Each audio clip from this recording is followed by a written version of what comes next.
Station, this is Houston. Are you ready for the event? I'm ready for the event. CBS this morning, this is Mission Control Houston. Please call the station for a voice check. This is CBS this morning. How do you hear me? Hear me. Hear me. We have you loud and clear from the International Space Station. That is so cool. That is so cool. So cool. We're going to begin, guys. Stand by. In 3, 2, hold, please, hold. Look at her wedding ring bouncing around on her. Because that is so cool. Oh, look. Pop up. Thank you,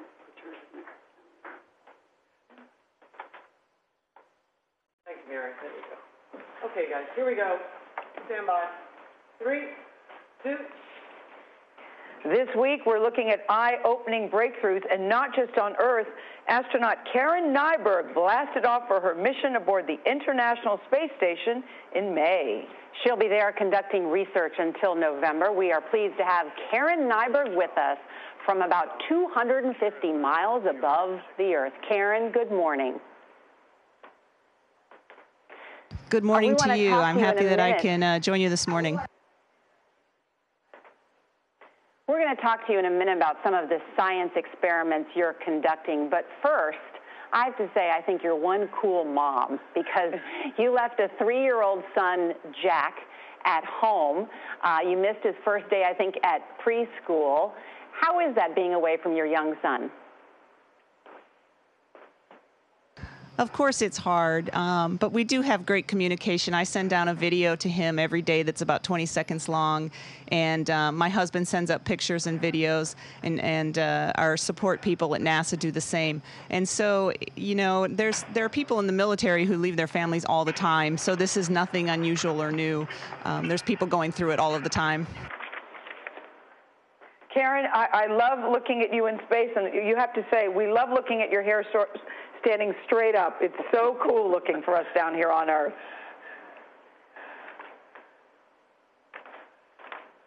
Yeah, it's not too bad to take care of. Every so often, Velcro becomes a problem. What exactly are you doing up there?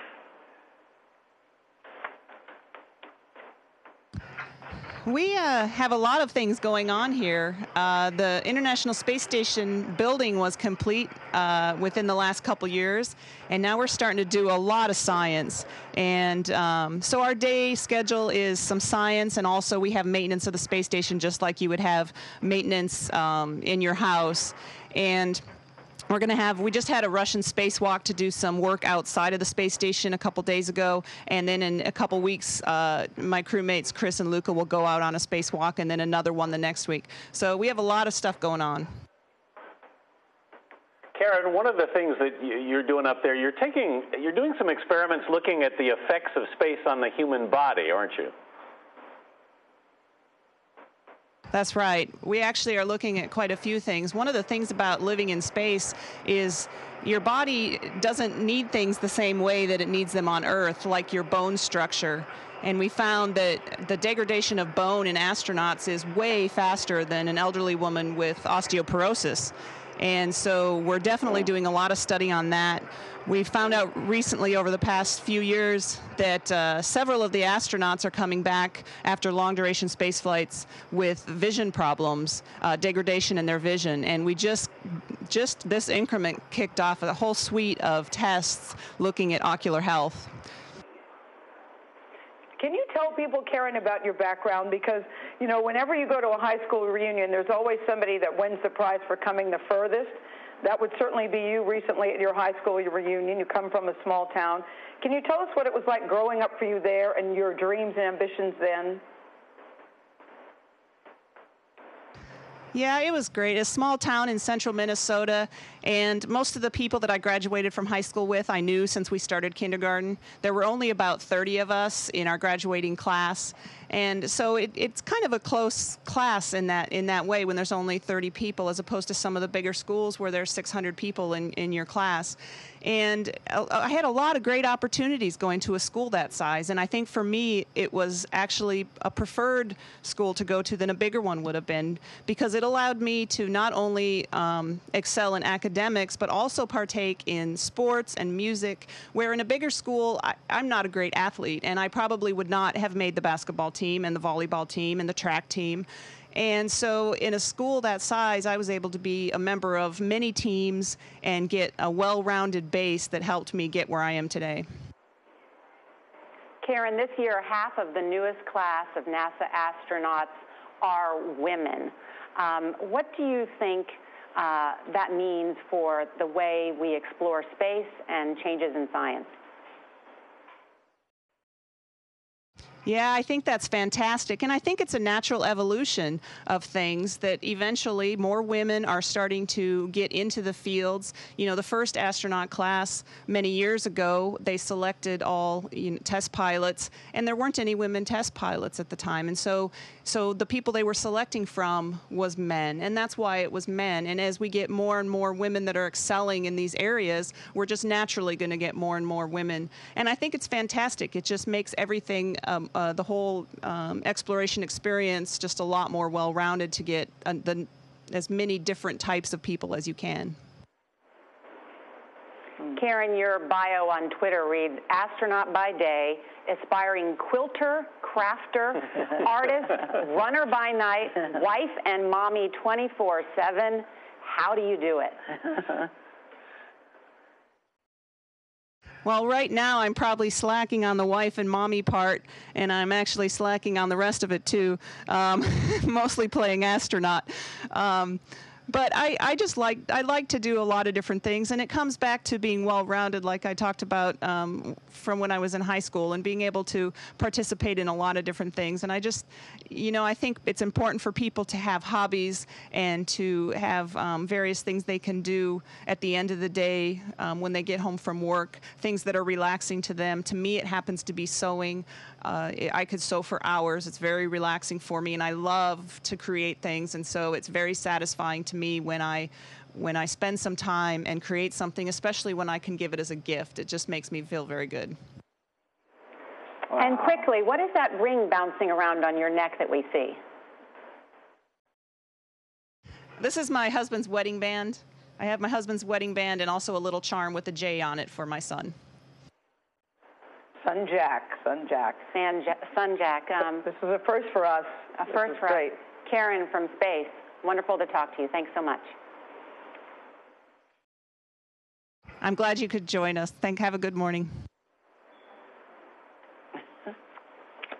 That was very cool. Amazing. Very cool.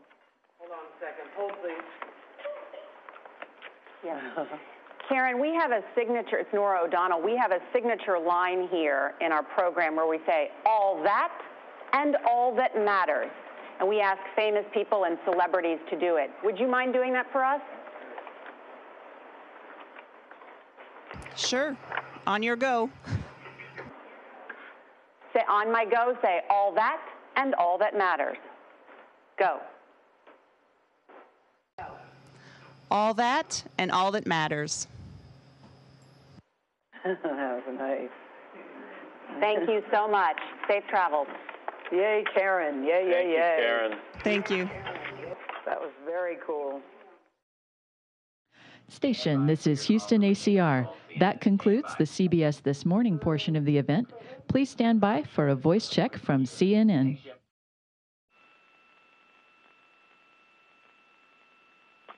Station, this is CNN. How do you hear me? Good morning, CNN. This is Station. I have you loud and clear. Fantastic.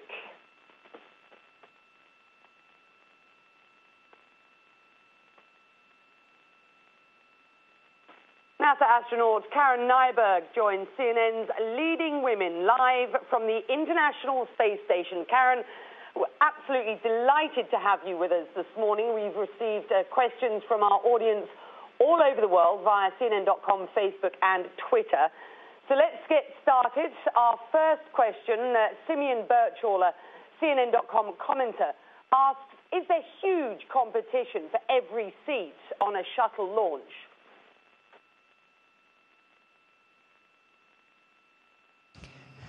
Well, I don't know if I'd say competition. Definitely everybody that's in the astronaut office that wants to fly is very eager to do so, even if they've gone before. But generally it's kind of going in order of when a class is selected, they start flying people from that class. And then it depends on what roles are needed. If we need to fly somebody who's going to be the commander of the space station, frequently, most often, that's somebody who has experience flying. If we need somebody who's going to be doing spacewalks, we need somebody that can do that. Back when we were flying the shuttle, there was a lot more specific tasks doing robotics ops and the spacewalks. Now on the space station, everybody pretty much has to do everything. And so it's a little competitive, I guess, but your turn comes along. At Eliza Bev asks, what type of experiments are you currently working on? This week we've been doing a lot of experiments on our ocular health. We've had noticed some problems over the past several years with many of our astronauts. They come back to Earth after 3 to 6 months in space and have long-term vision problems, changes in their vision. And so we're trying to figure out what exactly is causing that. We're doing a number of tests. In fact, this week Luca and I have been involved in numerous tests. We're doing tonometry, looking at the pressure of the eyes. We're doing ultrasounds to look at the morphology of the eye. We're doing fundoscopy to take images of the retina, vision tests. So there's a whole suite of exams that we're doing, and we're hoping that we can determine exactly what is causing this and hopefully mitigate the problem, especially if we start longer duration missions going to Mars or doing something else out to an asteroid, anything that's going to take longer periods of time. We really need to understand this so we don't degrade the vision of every astronaut that is going into space. Well, one CNN commenter, Marek, asks, what do you think of the Mars One project, which aims to privately settle people on Mars? Yeah, of course, I think it would be interesting. I think there are a lot of challenges and a lot of things that need to be figured out before that can be a successful mission. Mars is a long ways away, and we have a lot to learn. But I'm guessing eventually that type of thing, I don't know how many years from now it will be, but that type of thing may become standard. Floyd Moore, aged 5, and Cam Bacalov at AZ Challenger, both asking the same question. What is it like to sleep in space, and have you ever floated out of your bed? It's actually quite comfortable sleeping in space. We have sleeping bags that we hang from the wall. And the first couple weeks when I was here, it was very important to me to feel like I was almost laying on something, and I would lay with my legs up like this, sideways in the sleeping bag. So I felt pressure along my back from one side of the sleeping bag, and I felt pressure on my legs from the other side. And it felt good because it stretched my back, and it made me feel like I was actually lying in a bed. Now I've become a little more adapted to it, and I can just float there. And no, I've never floated out of the bed. I'm usually zipped in pretty well. Question from me. Have you given up trying to tie your hair down?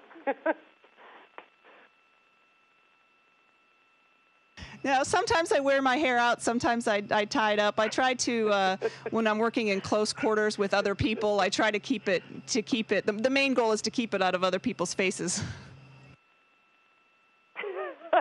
Under control. At Women in the Air asks, which women astronauts have influenced you? And did you meet any of them as an astronaut yourself?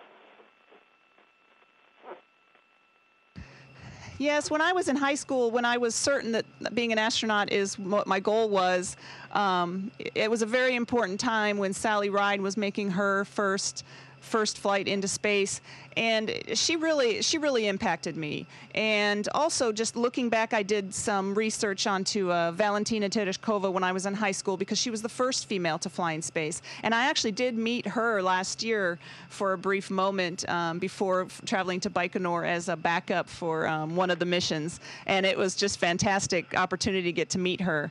I never did meet Sally Ride. I met her sister after her passing, but it would have been fantastic to meet her too. But I think those two kind of, the firsts, those names kind of stick in your head, and I think they really become inspirations for you. Fantastic. At N Medio S asks, do you think there is intelligent life in space besides the people, of course, at the ISS? Maybe we could beg to question that one as well. I don't know. I don't think I'm smart enough to know. You know, that the universe is so big. It's hard to imagine that there isn't something out there that's similar to our solar system and could provide what the Earth provides for us. But certainly we haven't seen that, and you know, maybe someday we will. And it's hard for me to say whether I truly believe it or not. I think it's possible. I don't believe we've seen anything, but I think it's possible that there is life out there somewhere. We've been talking about the experiments that you're undertaking while you're there, and Fu May Martin asks on Twitter, how much physics and chemistry taught in high school helps at the ISS? I think any type of scientific class or mathematical class or any class really that you take is helpful. Even if you don't use the specific fundamentals that you learn in that class, there is something about learning how to learn that I think is very important in a very broad spectrum. And the same for college. A lot of the classes you take, you're like, you think to yourself, I'm never going to use this. And you know what? Sometimes you don't. But I think it's the application of learning how to learn, even if you don't use those fundamentals again, that is the most important. But a lot of it you do use. It's good. The experiments that we do here, I think it's important for us to have at least some understanding, even though we are working directly with the investigators of the scientific experiments. It's important for us to kind of at least understand what's going on so we can help, and maybe we can see things and we can help them with their discoveries. You must have had some amazing views from up there. Greg Wagner on Facebook asks, what one place on Earth would you most like to visit with only the knowledge of having seen it from the International Space Station? Oh, wow. You know, there are so many beautiful places. I don't even know how I would answer that. I've seen some mountain ranges that are just absolutely incredible, and you know, I'd like to go see some of those. But at the same time, I've come along some coastlines that look just breathtaking, and so I guess I would have a lot of traveling to do if I tried to go to every single place that I thought looked like a great place to be.